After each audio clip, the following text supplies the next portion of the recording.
because it's so like out there, that's what makes it so rich, dude. The only thing you have to do is believe. That's it. John 3:16, what does it say? For God so loved the world, that He gave His only begotten Son, so that those who believe, so all who believe, will not perish, but have everlasting life. It just says that you have to believe. Now, of course, with belief comes a whole bunch of other things, but that's the core message of the gospel, guys. That's the message of the cross, is just believe, man. You don't have to completely understand it. You don't. You just have to believe. That's all that God requires. But people are too smart for their own good. Ah, those Christians. Foolish. You know what the word in the Greek, what the word foolishness, what the root word is? Moron. That's what it is. Moron. Who here likes to be called a moron? You're a freaking moron. It doesn't sound good. That's what foolishness is in the Greek. That's what that word comes from. That root word is moron. It was moronic to people when they would say, you're going to live eternally. And the people that believe that, they're morons, dude. Let them go to their little church. Let them do their thing. Isn't that what people believe nowadays? That we're all stupid. That we're all fools. Because we go to church and we waste our time and we don't party. I asked a guy one day, I said, what if you're wrong, dude? What if you're wrong about not believing? What if you're wrong, man? He says, well, at least I lived it up. That's what people think. Oh, I want to go to hell because all my friends are going to be there. They don't understand the concept. It's just, that's foolishness. That's moronic. To not understand something and just dismiss it because it sounds foolish. So, watch. It says in I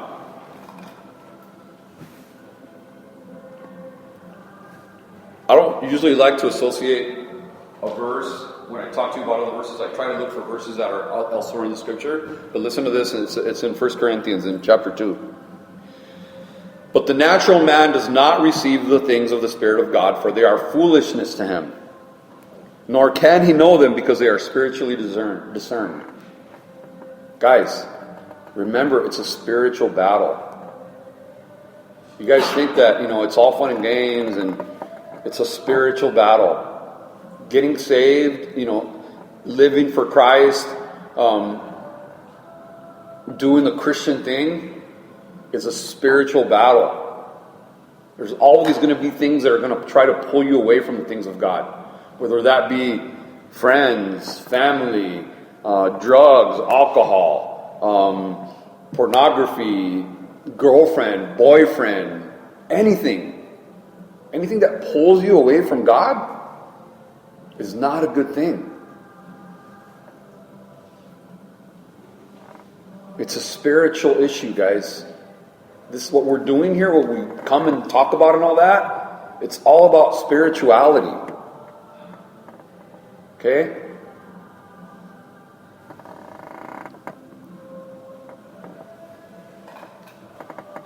Look at Acts 17:18. This is Paul.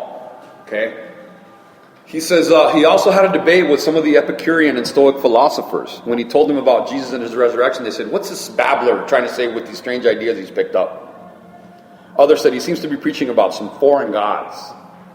What's this moron talking about? What? Jesus? Who was that? Jesus. Yeah, I heard something. Didn't they crucify him? This foolishness. What is this guy babbling about? Why? Because they were too smart for their own good. And I know a lot of people like that. I know some people that I consider to be, friends. People that, not like friends. But there's some people that I consider to be friends that think that I'm a fool. If I could read their mind, they'd be like, you're an idiot, dude. That's what they would think of me. And I'm okay with that. whatever, I don't have to answer to you. I'm going to answer to God.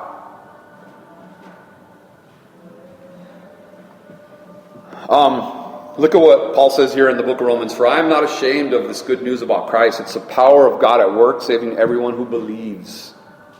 The Jew first and also the Gentile. Everyone who believes.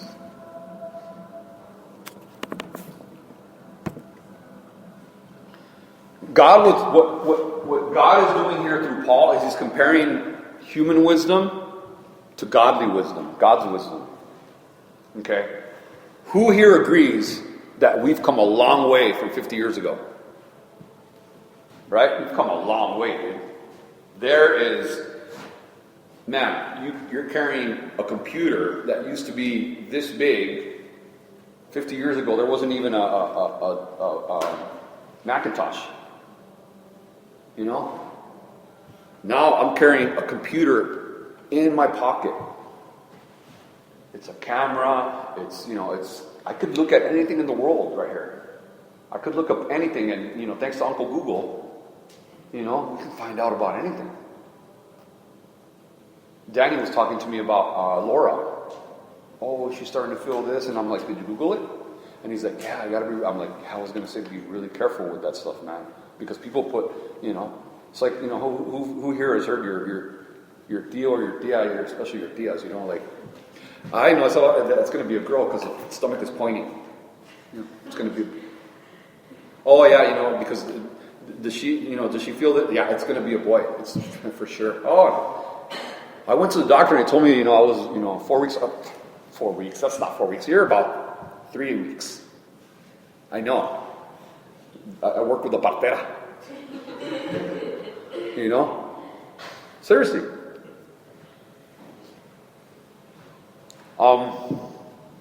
We've come so far, but for what? All these great things that man has accomplished in man's wisdom. Is it better? Are things getting better? They're getting way more comfortable, right? But people used to get drunk, they used to rape, they used to have incest. They used to kill people. They used to steal. All that stuff happened 1,500 years ago from the beginning of time. It's just different now. You guys have heard the term of the white-collar thief, right? The people that hack, for example, bank accounts. Does it make it any better because they're doing that on a computer with a suit and a tie? Than getting, robbed at gunpoint in the middle of the street? No, it's stealing. It's the same exact thing. What has really been accomplished in all this time? Are people not dying? Is there people getting less sick? Are there less hungry kids in the world? Not really. It's the same. What has human wisdom accomplished in all this time? You know what it's accomplished? Getting farther and farther and farther from the things of God. That's what it's accomplished. Because people think that they're too smart for their own good. They're too wise to believe in the foolishness of the cross. That's foolish. So many things out there. You guys have to be open-minded. Open up your mind. It can't be that simple. Yet it is.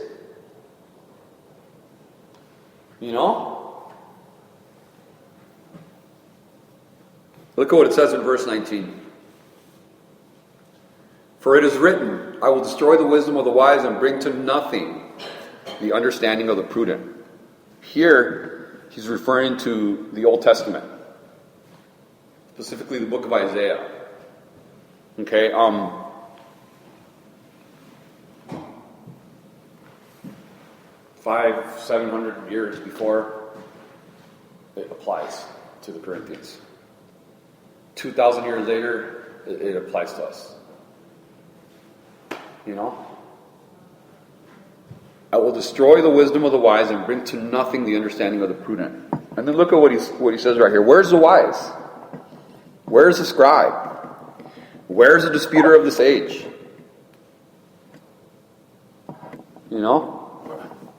Basically, what have people accomplished? yeah, people went to the moon. Okay. I'm sure that, there's great things that came from that. Maybe we might not see it. I'm not smart enough to know. I accept that. I'm okay with that. But honestly, has it made the world a better place? Maybe to some extent. But in reality, dude, there's people right now getting beheaded. And we don't even have to talk about going to, let's not even talk about ISIS or anything like that. Let's just go a little bit down the border in Mexico. This is 6 hours from us. You cross the line here in Mexico, right? At least where I'm from. It takes 6 hours. It takes about 5.5 to 6 hours to get to the border from here, from Vegas, for me. Driving at a normal pace around 75, 85, around there, right? 6 hours. Cross the border, everything's different. I'm telling you.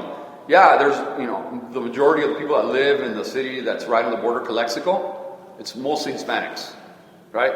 And I'm going to say mostly Mexicans, because there's not a lot of people from Guatemala or El Salvador, or not a lot. There's mostly Mexicans, okay? So, it's, across the border, a bunch of other Mexicans, right?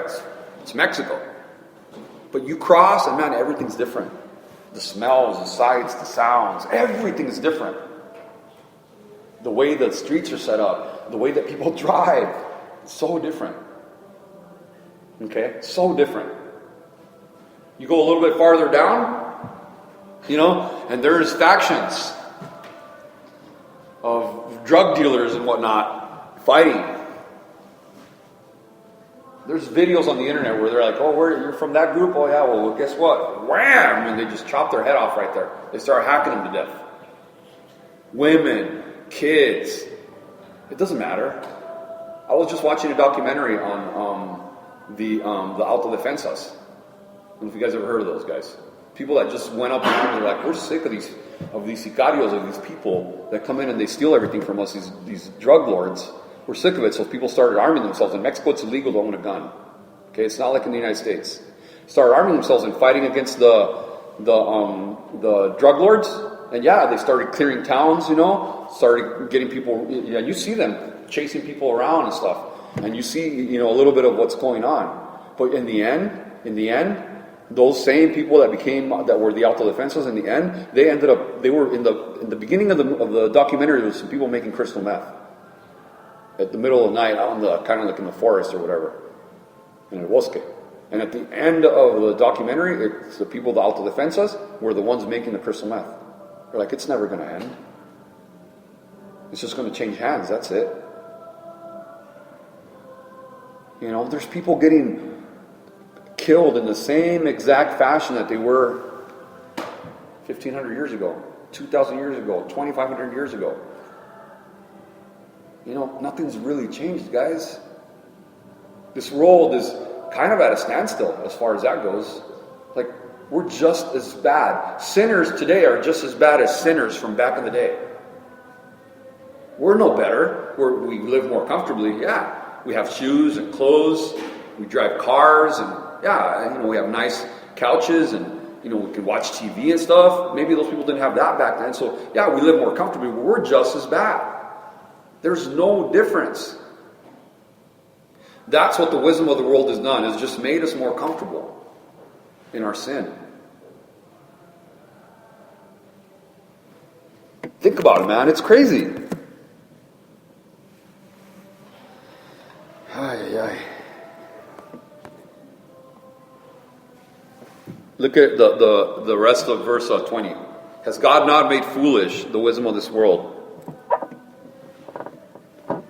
Verse 21, for since in the wisdom of God, the world through wisdom did not know God, it pleased God through the foolishness of the message preached to save those who believed. Because in some translations it says the preaching of the cross is foolish. The preaching. It's not the preaching, guys, it's the message that makes it foolish to people. It's the fact that somebody died for me 2,000 years ago, and through that I'm going to be saved from eternal damnation. That's foolish. Think about it. It kind of is. If you really think about it, man, that is kind of foolish. But what does it take What does it take?